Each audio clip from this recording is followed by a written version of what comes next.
I try not to watch other people's videos who may have similar content to mine. I don't want to steal their stuff on every level. But when I do watch other people's videos, you realize right away that a lot of people are a heck of a lot more willing to offer causes and solutions to whatever unbelievably crazy thing we're seeing on the video. So I'll tell you this right now on these videos we're about to see. I do not know why large groups of black people are rampaging through Chicago, Los Angeles, Oakland, Cambridge, lots of other places, but those are the four we'll see here recently. I don't know why they attack people, rob people, beat them up, display guns, and I don't know why it keeps happening.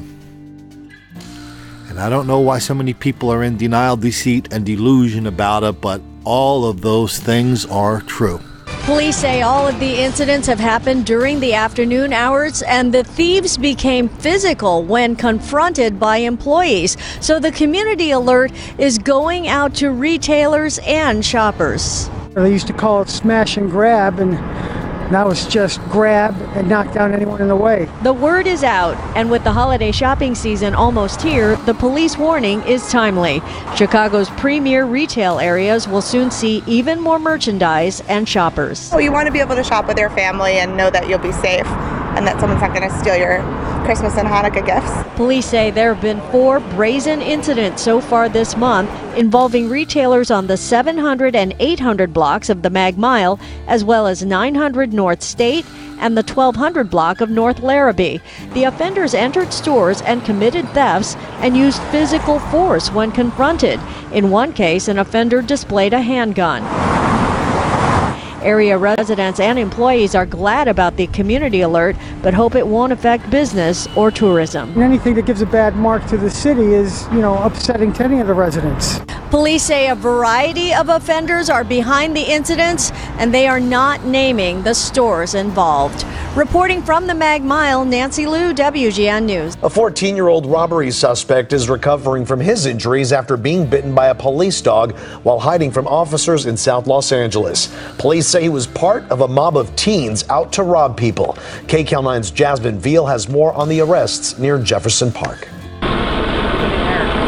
It was a crime spree that started around 9:30 last night in this South LA neighborhood. Just all the helicopters circling around and around for about 3 hours. Police looking for a group of armed robbery suspects, all in their teens, and one as young as 14. Them saying, put down your weapons. LAPD says at least 5 boys were working as an intimidating mob, armed with a gun, out to rob at least 3 people as they walked down these streets in Jefferson Park. One of the victims, a woman put in a chokehold. This man says his neighbor was also attacked. Some guy at the end of the block tried to held up and they wanted to take his car, and they kind of beat him up a little bit. The victims beat up but not seriously hurt. Officers found 3 of the 5 suspects, 2 15-year-olds and this 14-year-old, bit by a canine while hiding under a car. His leg, side, and arm bandaged. His face wet with tears from crying. But detectives aren't buying it. No remorse, in my opinion, for the act. It's more of to get sympathy from us and family members. Still, some neighbors feeling more sympathetic than angry. I feel bad for anybody who gets hurt, you know what I mean? At least nobody got killed. Detectives here telling me that the teens' parents have shown up and were very upset about their children's behavior. Police are still looking for the other 2 teens involved in this. One of them believed to be armed with that gun used in these crimes. And they say they have some very strong leads. And up in Oakland, California, a chocolate city, if there ever was one, 20 of the lovely black ladies, at least 5 to 10 of the lovely black ladies went on a crime spree. 20 robberies, at least 20 that we know of, including 10 on one day. I don't know why they did it. Ask them. Hundreds of people waiting for a rapper and a Celtics player to appear at a sneaker store. Police evacuate the mall. They break out the pepper spray and break up the disturbance. That chaos then spilled outside the mall, and several teenagers got hurt. And 6 others were arrested. WBZ's Shantae Lance is live in Cambridge Forest tonight. And Shantae, these were tense moments for these youngsters. David and Lisa, yeah, about 1,000 people gathered inside of this mall to see rapper, designer, and Celtics player Jaylen Brown. Well, instead, they got pepper sprayed and told to leave. We waited for about an hour and a half until people started bum rushing to the door.